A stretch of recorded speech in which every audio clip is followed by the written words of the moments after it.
Hi, my name is Gianna. Welcome to my channel, The Mythical Garden. Today we're going to talk about Eguns, or what some people like to call them, ancestors. A little bit more in depth today. You can check out my previous video, Eguns and Muertos, why they're important. Just click the link up top. So, what is an Egun? An Egun is a Yoruba term for ancestor. That's what it is. In the Yoruba religion and Santeria, ancestral veneration is extremely important. Why not honor your ancestors? They've been here before us. They have so much wisdom and knowledge. Why not honor them? Eguns can be all relatives, but depending on who you talk to, some people say it's only bloodlines or mom and dad, grandma and grandpa. Now, how do we honor our ancestors? Easily.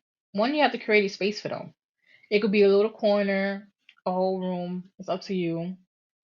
So have that little space. Obviously, clean it. If you have a table, clean it and just decorate it. You can decorate the space with cigars, crystals, cigarettes, anything, candles. For instance, I have my cat's ashes, I have some crystals, some herbs on there, stuff like that. That's what I mean by decorate. Now that you have their area decorated, make sure they have a cup of water. Some ancestors like coffee, black. Some like alcohol. For instance, mine's love dark liquor, whiskey and rum. I could put it in a cup full, and by like 10 minutes later, already a quarter of it's gone. Yes, they drink it that fast. Now, once they have their space, you can actually communicate with them. Oh, how do you communicate with them? Easily. You could speak to them out loud. Like, that's my favorite form, speak to them out loud, because they do respond. Some people actually hear them out loud. Me, for instance, it's a whisper in the back of my head.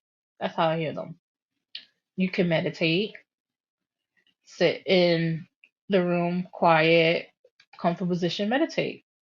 Ask all your ancestors come in. Those of you highest good, don't forget about that. And if you're sensitive like me, you're gonna feel them come in all around you. Still to this day, it startles me a little bit because I forget how overwhelming it could be. But it's a cool way to connect with them. You can use divination tools such as pendulums, tarot, dowsing rods. I love to use the dowsing rod. Yes or no questions. Pendulums too. With the pendulum, I used to feel them actually move it. Tarot, I use it just to be nosy. Gotta collect the tea on everybody else. Another way you can communicate with them is if you ask them to enter your dreams. So you can talk to them. Sometimes I like to talk in riddles. Sometimes the dream may be confusing, especially if you're not used to dream interpretations. Don't worry, there's always a message in there and you might remember it a week, 2 weeks, a month down the road and be like, oh, so that's what the dream meant. Communicate with them also allows you to connect and allows you to know what they want. Sometimes your Eguns might want some food. It could be food that you're actually craving.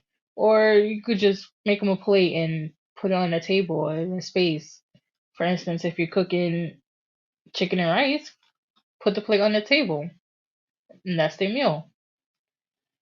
Some people give the Eguns meals every day. Some people do it once a week, which is normally around the time they cleanse the space, clean it, refill their cups, their coffee, and everything again. So if you do that, just set aside a day, and that'll be your day. We honor your ancestors. If you made it this far, thank you. I'll give you a cookie, but most likely you'll probably eat the cookie. So why is all this important? It's important because once you build your connection with your Eguns, your ancestors, it strengthens the ancestral bond. It could be ancestors that were here the beginning of time and stuff that it would just strengthen your bond. And not only that, your ancestors open doors for you. They open doors. You remember that car you wanted and got? Yeah, your Eguns did that. Make sure you thank them. They protect you. Like you remember Ashley that was picking on you in middle school and somehow end up breaking her leg or arm during the summer. Yeah, that was your Eguns. Or even now when somebody get instant karma for fucking with you, that's your Eguns. Like they're very protective. And not only that, like they serve as your guides. Why wouldn't you want to tap into their knowledge, their experience, so that you could grow and learn from them? That's why they're so important. Our Eguns really do a lot for us. They will make a mountain out of an anthill. Like, thank them. Something good goes right, thank them. Obviously, thank God too, but the Eguns helped in a way.